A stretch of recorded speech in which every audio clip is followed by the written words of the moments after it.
Hello everyone, റോഹാക് truck and ട്രാവലിൻ്റെ പുതിയൊരു വീഡിയോയിലേക്ക് എല്ലാവർക്കും സ്വാഗതം. വീണ്ടും പറമ്പിക്കുളം ടൈഗർ റിസർവിലെ ഒരു ട്രക്കിംഗ് വീഡിയോ ആണ്. ഈ തവണ ഇതുവരെ നമ്മൾ വീഡിയോ ചെയ്യാത്ത ഒരു ട്രക്കിംഗ് പാത്താണ് എക്സ്പ്ലോർ ചെയ്യുന്നത്. പറമ്പിക്കുളം ടൈഗർ റിസർവിൽ 3 ട്രക്കിംഗ് പ്രോഗ്രാമാണ് ഉള്ളത്. അതിൽ പക്മാർക്ക് ട്രെയിലും ബേർപാട്ട് ട്രെയിലും നമ്മൾ ചെയ്തിട്ടുണ്ട്. അതിൻ്റെ വീഡിയോയും നമ്മുടെ ചാനലിൽ അപ്ലോഡ് ചെയ്തിട്ടുണ്ട്. ഇത് എലിഫന്റ് സോങ് ട്രെയിലാണ്. ഞങ്ങൾ ഈ ട്രെയിൽ ചെയ്തിട്ടുണ്ടായിരുന്നത് ജാനുവരി മാസത്തിലാണ്. സോ ഇപ്പം സമ്മർ സ്റ്റാർട്ട് ആയതുകൊണ്ട് പച്ചപ്പൊക്കെ മാറി നല്ല ഡ്രൈ ആയിട്ടാണ് ഇരിക്കുന്നത്. ഈ ട്രെക്കിങ്ങിൻ്റെ ഇടയിലുണ്ടായ ഒരു ഇൻസിഡൻറ്റ് കാരണമാണ് ഈ വീഡിയോ ഇടാൻ വൈകിയത്. അതെന്താണെന്ന് ഞാൻ വഴിയേ പറയാം.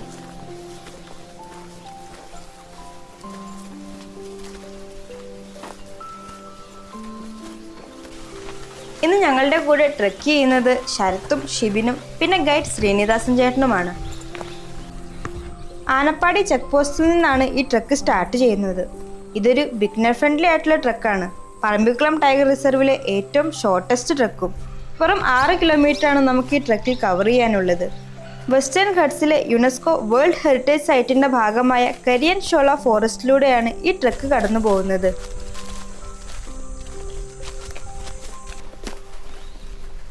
സ്റ്റാർട്ടിങ് തന്നെ 2 അരുവിയൊക്കെ ക്രോസ് ചെയ്ത് നല്ല ഭംഗിയുള്ള ടെറൈനിലൂടെയാണ് ഈ ട്രക്ക്. ഇന്ന് ഞങ്ങൾ ട്രക്ക് സ്റ്റാർട്ട് ചെയ്യാൻ കുറച്ച് വൈകിയായിരുന്നു. അതുകൊണ്ട് നല്ല വെയിലുള്ള സമയത്താണ് ഇപ്പോൾ ട്രക്ക് ചെയ്യുന്നത്. ഇവിടുത്തെ മറ്റ് 2 ട്രക്കിങ്ങുകളെ അപേക്ഷിച്ച് ഈ എലിഫന്റ് സോങ് ട്രെയിലിന് കുറച്ച് പ്രത്യേകതകളുണ്ട്. അതിലൊന്നാണ് ഈ ട്രക്കിങ്ങിൽ കുറച്ച് ബുദ്ധിമുട്ടുള്ള കയറ്റവും ഇറക്കവുമുണ്ട്. ഈ വെയിലത്ത് കയറ്റം കയറി വരാൻ ഞങ്ങൾ അത്യാവശ്യം ബുദ്ധിമുട്ടി.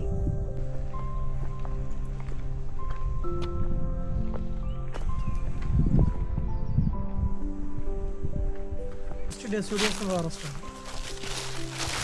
ഇലവൊഴിയും കാടുകൾ, ആർദ്ര ഇലവൊഴിയും കാടുകൾ. നമ്മൾ ഇന്ന് 4 വ്യത്യസ്ത ഹാബിറ്റാറ്റുകളിലൂടെയാണ് ട്രെക്ക് ചെയ്യുന്നത്.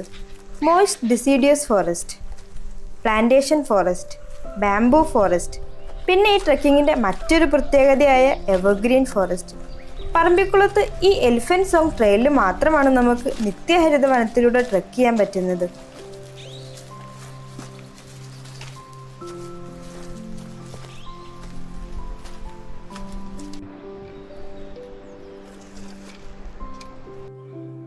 അങ്ങനെ ഈ എലിഫന്റ് സോങ് ട്രെയിൽ എന്നുള്ള പേര് ടോട്ടലി ജസ്റ്റിഫൈ ചെയ്തുകൊണ്ടാണ് ഞങ്ങളുടെ ആദ്യത്തെ സൈറ്റിംഗ്.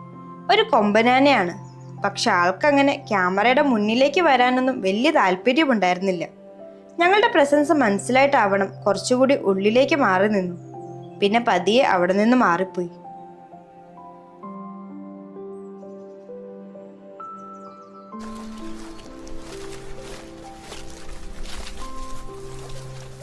ഇത്രയും നേരം നമ്മൾ നടന്നുകൊണ്ടിരുന്നത് മോസ്റ്റ് ഡിസിഡിയസ് ഫോറസ്റ്റിലൂടെയാണ്. ഇനിയിപ്പോൾ നമ്മൾ നടക്കാൻ പോകുന്നത് എവർഗ്രീൻ ഫോറസ്റ്റിലേക്കാണ്. ഇതിൻ്റെ വ്യത്യാസം നമുക്ക് ശരിക്കും മനസ്സിലാവും.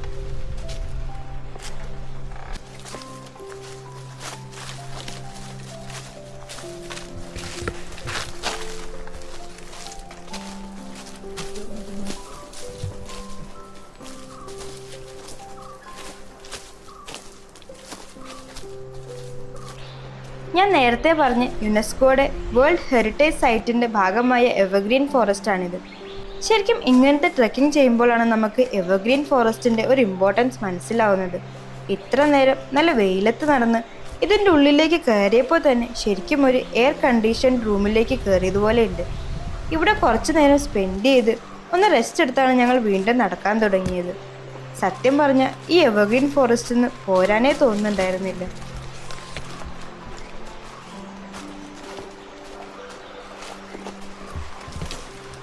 അങ്ങനെ നടന്ന് ഒരു അരുവിയുടെ സൈഡിലേക്ക് എത്തിയ ഉടനെ തന്നെ ഈ ടൈഗറിൻ്റെ പക്മാർക്കാണ് ഞങ്ങൾ കാണുന്നത്. വീഡിയോ നിങ്ങൾക്ക് എത്രത്തോളം മനസ്സിലാവുന്നുണ്ടെന്ന് എനിക്കറിയില്ല. ഇതുവരെ ഞങ്ങൾ പറമ്പിക്കുളത്ത് കണ്ടതിൽ ഏറ്റവും വലിയ പക്മാർക്കാണിത്. പക്മാർക്ക് ട്രെയിലും ബേർപാട്ട് ട്രെയിലും ഒക്കെ ധാരാളം പക്മാർക്ക് ഞങ്ങൾ കണ്ടിട്ടുണ്ടെങ്കിലും ഇത് അതിലൊക്കെ നല്ല സൈസ് കൂടിയതായിരുന്നു. ഇനി കുറച്ചു നേരം നമുക്ക് ഈ പാറക്കെട്ടുകളുടെ ഇടയിലൂടെ നടക്കാം.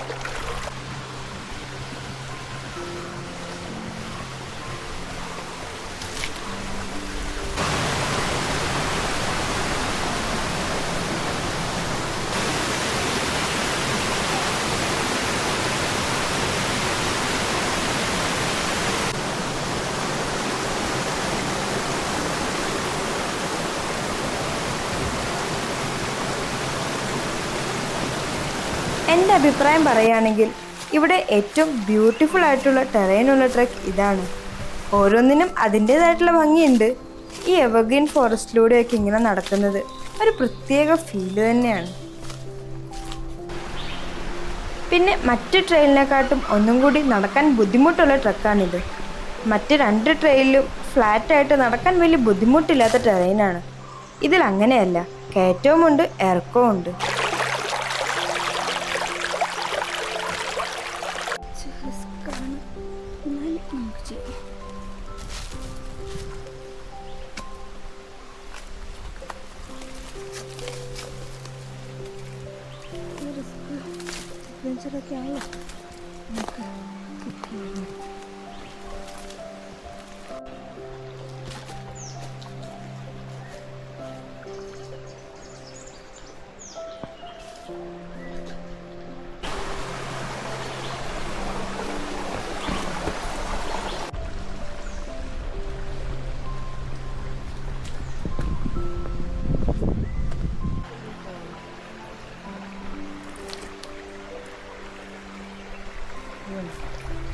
എലിഫന്റ് സോങ് ട്രെയിലിൽ റെസ്റ്റ് ചെയ്യുന്ന ഒരു സ്ഥലമാണിത്.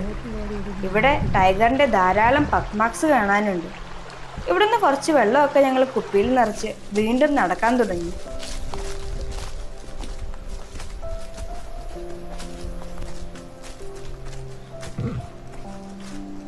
ഈ പക്മാർക്ക് ട്രെയിലിനെയും ബേത്പാ ട്രെയിലിനെയും ഒക്കെ അപേക്ഷിച്ചിട്ട് എലിഫന്റ് സോങ് ട്രെയിലിലൂടെയുള്ള ഹാബിറ്റാറ്റ് അത്ര സീത്രൂ അല്ല. അതുകൊണ്ട് കുറേ ഭാഗങ്ങളിൽ നമുക്ക് അനിമൽസിനെ സ്പോട്ട് ചെയ്യാൻ അത്ര എളുപ്പമല്ല. സ്പോട്ട് ചെയ്താൽ തന്നെ ക്യാമറയെ പകർത്താൻ അതിലേറെ ബുദ്ധിമുട്ടും. പക്ഷെ സമ്മർ കണക്കുന്നതോടെ ഡ്രൈ ആയിട്ടുള്ള ഏരിയയിൽ നിന്ന് ഫുഡിൻ്റെയും വാട്ടറിൻ്റെയും ഒക്കെ അവൈലബിലിറ്റി അനുസരിച്ച് അനിമൽസ് ഈ ഭാഗത്തേക്ക് വരാനുള്ള ചാൻസ് കൂടുതലാണ്.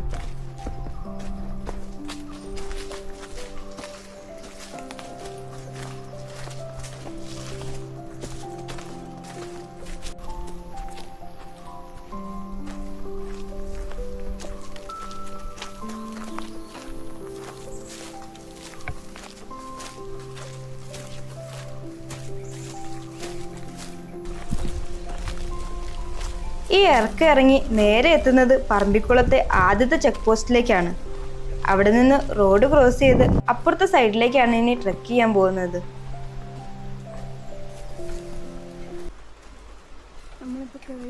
ഇനി ഈ വീഡിയോ ഒന്ന് ശ്രദ്ധിച്ച് കണ്ടു നോക്കൂ. ഈ ട്രെക്കിങ്ങിൻ്റെ ഇടയിൽ എനിക്കുണ്ടായ ഒരു ഇൻസിഡൻ്റ് ആണിത്. ഞാൻ ഈ കയറ്റം കയറുന്ന വീഡിയോ ഒക്കെ എടുത്ത് കയറി വരുമായിരുന്നു. പെട്ടെന്ന് എൻ്റെ നേരെ ഒരു മാൻ ഓടി വന്ന് എന്തോ തട്ടിത്തടഞ്ഞ് വീണ് ക്യാമറയുടെ മുകളിലൂടെ സൈഡിലേക്ക് മാറിപ്പോയി. ഇതെല്ലാം 2 സെക്കൻഡിനുള്ളിലാണ് നടന്നത്. ശരിക്കും എന്താ സംഭവിച്ചതെന്ന് പോലും എനിക്ക് മനസ്സിലായില്ല. എൻ്റെ നേരെ മാനാണ് ഓടി വന്നതെന്നും എനിക്ക് മനസ്സിലായിട്ടുണ്ടായിരുന്നില്ല. ഞാൻ നോക്കുമ്പോൾ എന്തോ ഒരു സാധനം ഓടി വരുന്നുണ്ട്. എൻ്റെ കയ്യിൽ ക്യാമറയും സ്റ്റിക്കും മാത്രമാണ് ഉണ്ടായിരുന്നത്. ഞാൻ ആ വരുന്ന അനിമലിൻ്റെ നേരെ സ്റ്റിക്ക് താഴ്ത്തിയതും ഞാൻ വളരെ പാനിക്ഡ് ആയിട്ട് സ്റ്റിക്ക് ചെന്ന് താഴെ അടിച്ച് ആ അനിമൽ അതിൻ്റെ മുകളിലൂടെ ചാടിപ്പോകുന്നതാണ് ഞാൻ കണ്ടത്. ഞാൻ ക്യാമറ നേരെ കാണിച്ചത് കൊണ്ടോ അല്ലെങ്കിൽ അലറിയത് കൊണ്ടോ ആയിരിക്കാം അത് മാറിപ്പോയത്. അതല്ലെങ്കിൽ ഒരു പക്ഷേ എൻ്റെ നേരെ അത് ഓടി വന്ന് എന്നെ ഇടിച്ച് എനിക്ക് നല്ല ഇഞ്ചറീസ് ഉണ്ടാവാം. അത്രയ്ക്ക് സ്പീഡിലാണ് അത് ഓടി വന്നത്. എന്താ സംഭവിച്ചതെന്ന് പോലും എനിക്ക് രജിസ്റ്റർ ആവുന്നതിന് മുമ്പ് ഇതെല്ലാം കഴിഞ്ഞു.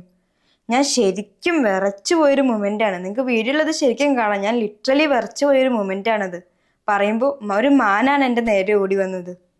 ഇങ്ങനത്തെ ഇൻസിഡൻ്റ് ഒക്കെ കോമൺ അല്ലെങ്കിലും ആർക്ക് വേണമെങ്കിലും എപ്പോൾ വേണമെങ്കിലും ഉണ്ടാവാൻ ചാൻസ് ഉള്ളതാണ്. സോ നമ്മൾ ട്രെക്ക് ചെയ്യുമ്പം അതിൻ്റെ റിസ്കിനെ പറ്റി നല്ല ബോധേഡായിരിക്കണം.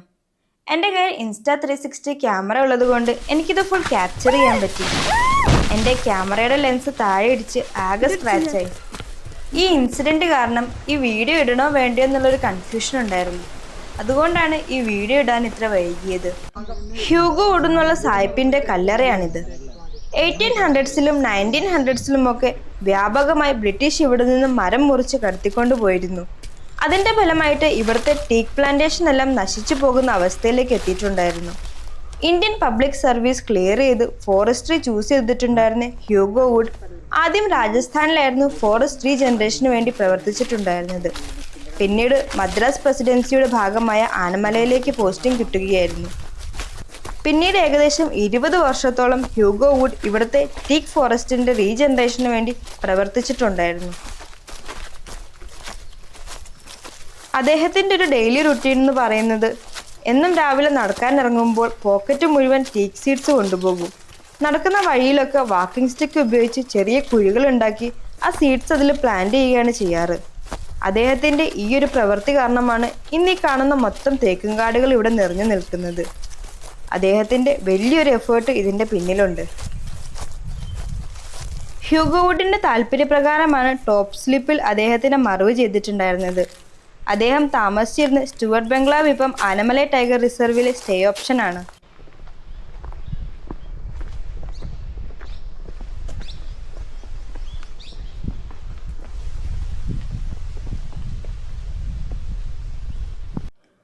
ഇതാണ് ഇന്ത്യൻ റോളർ, മലയാളത്തിൽ പനങ്കാക്ക എന്ന് പറയും. പറമ്പിക്കുളത്ത് ഇത് വളരെ കോമൺ ആണ്. ഇത് പറക്കുന്നത് കാണാൻ നല്ല ഭംഗിയാണ്. ഞങ്ങൾ ശരിക്കും ഇത് പറക്കുന്നതാണ് കണ്ടത്. ക്യാമറ എടുത്തപ്പോഴേക്കും അത് ആ മരത്തിലേക്ക് വന്നിരുന്നു. കർണാടക, തെലങ്കാന, ഒറീസ ഈ 3 സംസ്ഥാനത്തിൻ്റെയും സ്റ്റേറ്റ് ബേർഡാണിത്.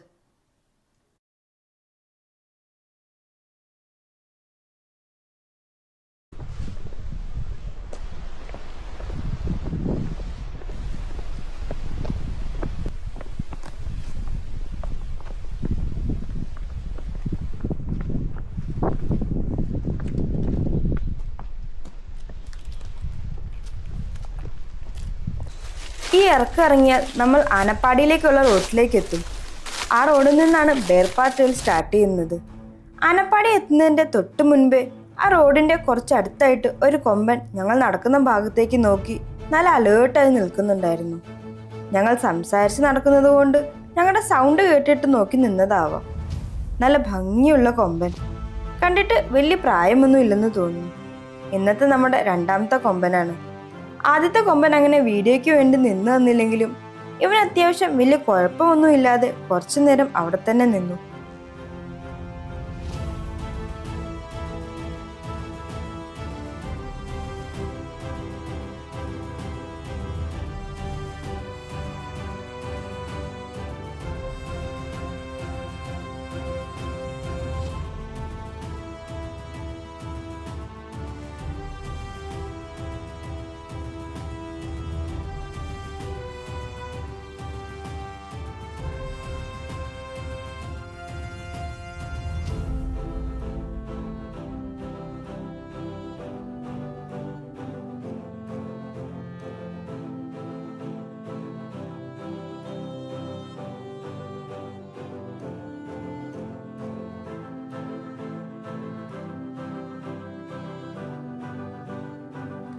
ആ ആന ഞങ്ങളുടെ നേരെ നോക്കി നിൽക്കുമ്പോൾ ഞങ്ങൾക്ക് ശരിക്കും ഒരു ഐ ടു ഐ കോണ്ടാക്റ്റ് ആണ് തോന്നിയത്.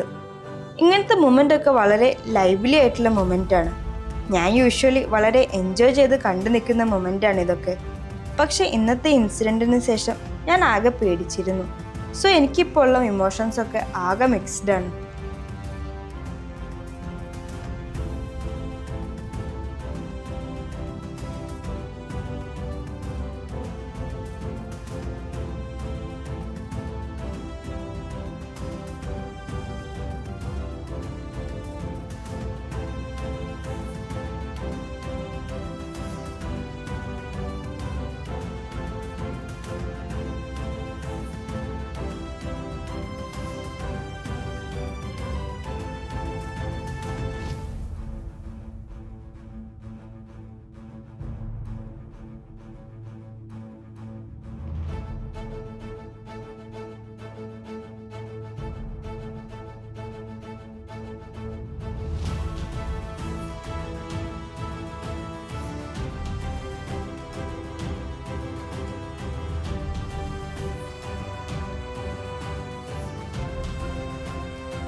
ആ കൊമ്പൻ കുറച്ചു നേരം നമ്മൾ നോക്കി നിന്നിട്ട് പതിയെ ഉള്ളിലേക്ക് കയറിപ്പോയി.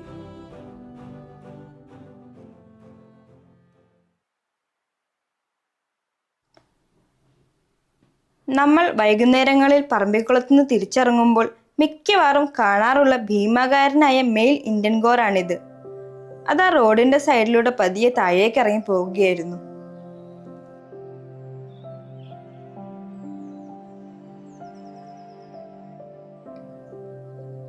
ഞങ്ങൾ അങ്ങനെ പോകുമ്പോൾ ഒരു മരത്തെ തന്നെ നീലഗിരി ലങ്കൂറിനെയും ഗ്രേ ലങ്കൂറിനെയും കണ്ടു.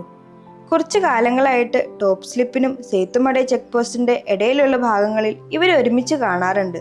ഇവർ തമ്മിൽ ക്രോസ് ബ്രീഡിംഗ് നടന്നിട്ടുണ്ടോ എന്ന് എനിക്കറിയില്ല. ഈ ഇരിക്കുന്ന മരത്തിന്റെ താഴെയായിട്ട് ഈ 2 കളറിലും അല്ലാതെ വ്യത്യസ്ത ഒരു കളറിൽ ഒരു ലങ്കൂർ ഇരിക്കുന്നുണ്ടായിരുന്നു. പക്ഷെ അന്ന് ഞങ്ങൾക്കത് വീഡിയോ എടുക്കാൻ പറ്റിയില്ല.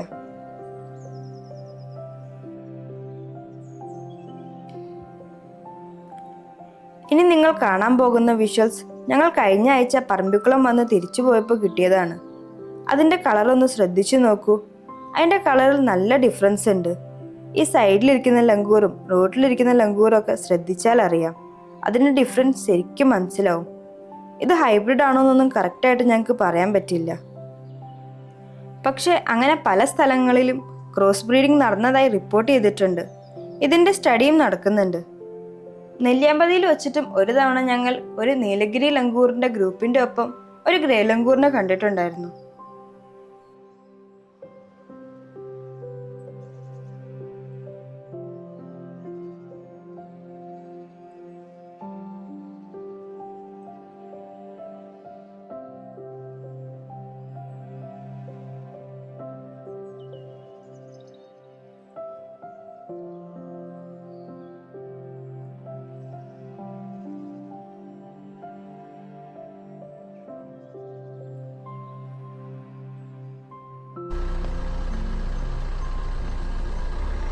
പിന്നീട് കുറച്ച് കാട്ടുപോത്തിനെയും ഒരു മ്ലാവിനെയും കൂടി കണ്ടു.